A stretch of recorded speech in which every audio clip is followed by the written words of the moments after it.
What's going on, guys? Welcome back to Oregon Fishing. So today I'm gonna go over basically me cleaning the fish after we got back from our trip. The trip was pretty successful. I felt like there was a lot of bites we got a couple good fish. We could have kept more, but honestly only really take what you need. There's no need to be taking so much when you don't really need that much to begin with.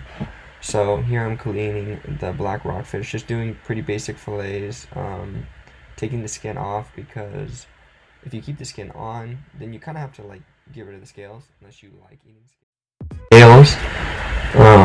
I don't, so I just take I like it like completely just meat only. That way it's easier for the seasoning and everything else to get in the fillet, and it just tastes better in my opinion. So I cut through the bottom of the stomach all the way down to the fish's like tail almost. I try to cut as far down as possible because it just makes it easier. And then after that I flip the fish around and I cut from the top down the dorsal fin. As you can see here, the knife is extremely dull, so I'm looking at getting a new fillet knife soon. And honestly I wouldn't take fillet lessons from me because I'm not that good at filleting fish, but I kind of just wanted to tell you what the process is so you guys could do it yourselves, and you guys are probably going to be 10 times better than I am. And then here I'm kind of just running the knife down the spine of the bone, the spine of the fish, and separating that meat.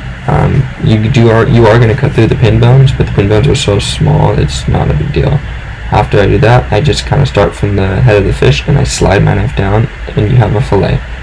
And here I'm making sure I cut as far down as I can, not cutting the fillet off completely. And here I kind of cut between the skin and the meat, and I just slide my knife down and holding the skin with 2 fingers. That way I get a good grip.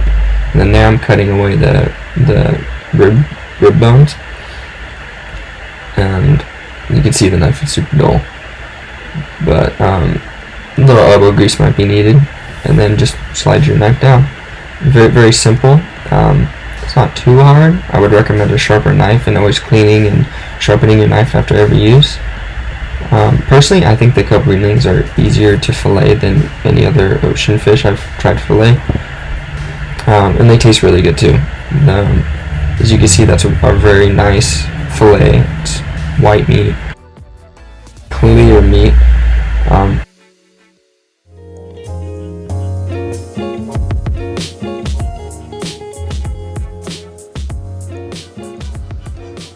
Every time you guys hit that subscribe button, even a like or just even a comment, and you guys aren't even subbing, it brings a smile on my face. And you know, one of the videos has like 400 views, and I'm sitting here like, wow, like why do people find this so interesting? Like, it's not even like, I guess, finding me so interesting to watch or interesting enough to click on the video. It's interesting because I never thought that I would get 400 people to watch a video. I honestly never did. I never even thought anybody would want to watch me make videos or watch my bad filleting skills. So I'm extremely grateful for you guys who have subbed, and I'm gonna try my very best to put out quality videos for you guys.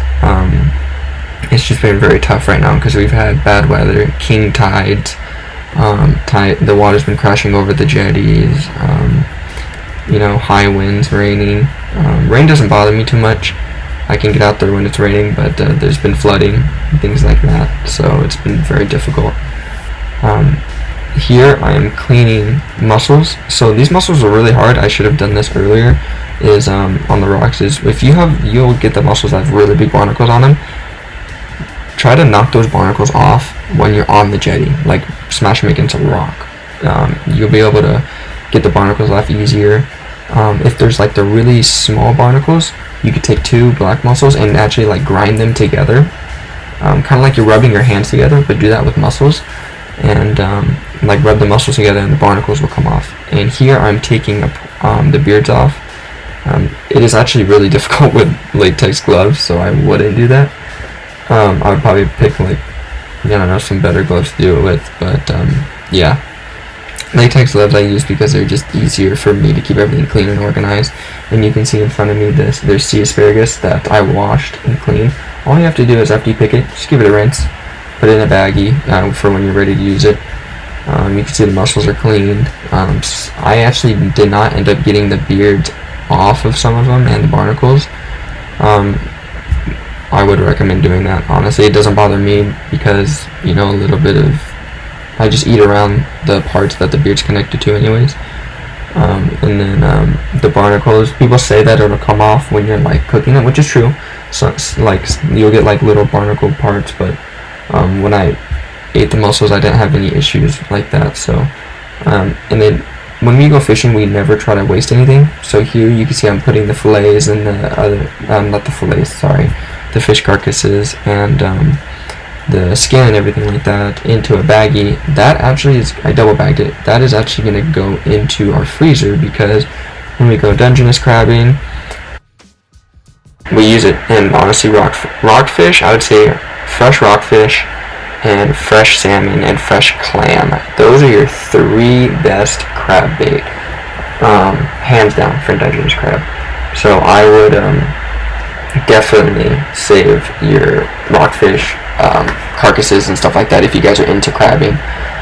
If not, you know, if you're, when this pandemic's over, I know a lot of people that do enjoy crabbing and they'll actually stand next to the fillet tables and wait for people to be done cutting, and they'll ask, somebody asked, just, you know, see if you can give them, if you would like to give them your carcass of fish, because that way it's not just thrown in the garbage and it's kind of going back to the ocean and it's being used, you know, nothing's ever gone to waste. So that's just something to keep in mind. And the same thing for clamming and stuff like that. So for razor clams, you can't really, wouldn't really eat the stomach. We save the stomachs and use it for crab bait.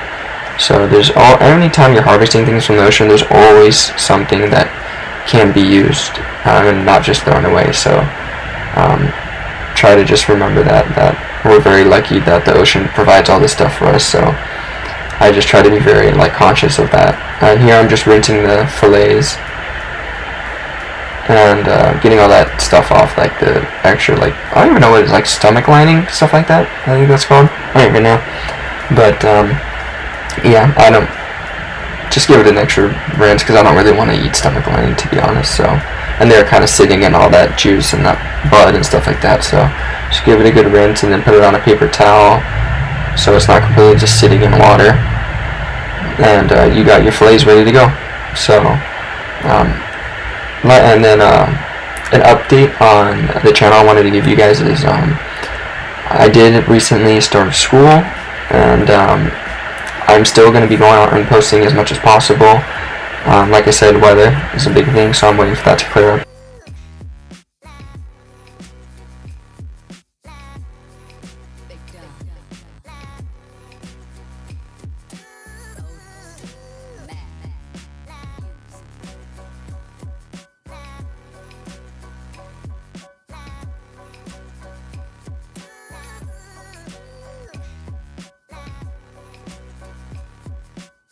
Here is white wine. So just pour enough white wine to cover the bottom of the pan. Probably about a couple centimeters would be good above the bottom of the pan. Or even a centimeter, honestly, would be fine. So I got white wine in there, and then after that, I'm putting more white wine. Jesus, you don't need to put that much white wine. I went a little bit overboard on the white wine, but just do a little bit to cover the pan. This recipe is actually extremely good. You can use it for clams and I think clams, mussels. You can also even cook it in fish and anything, honestly, really. I like it. It's delicious.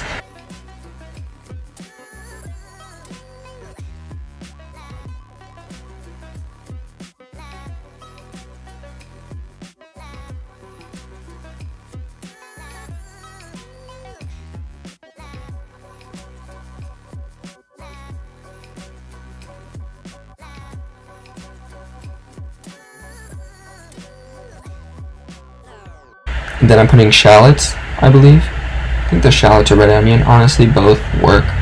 I believe that's actually an organic shallot. I remember where I actually got that from.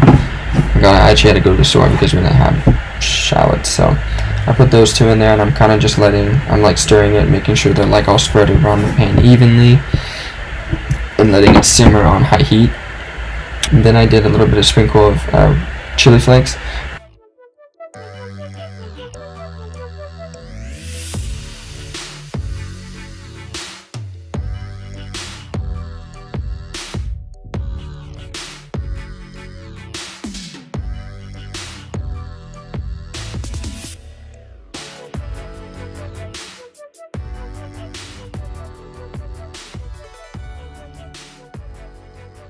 So after the red chili flakes, I put a little bit of lime juice.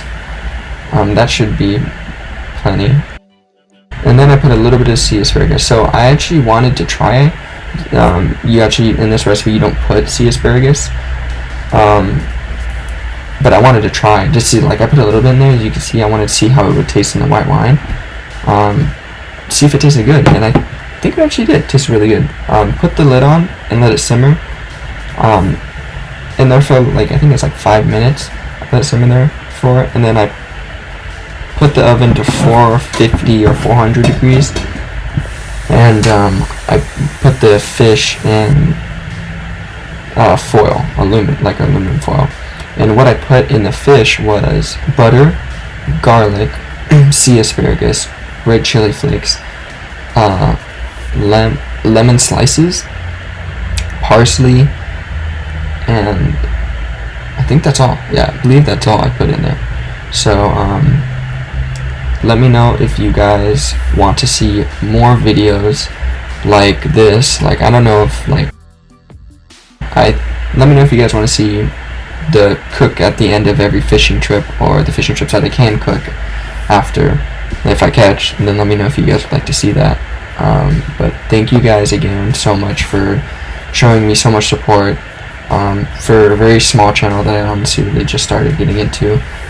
I love doing this. I'm honestly, to be honest with you guys, I'm nervous about doing it because it's weird for me to talk like this, but I'm going to try my best and get out of my comfort zone and really try, because I want to build that connection with you guys. And I would honestly love to, once this whole thing blows up, I'd love to meet some of you guys and go fishing and just hang out and, you know, have a good time.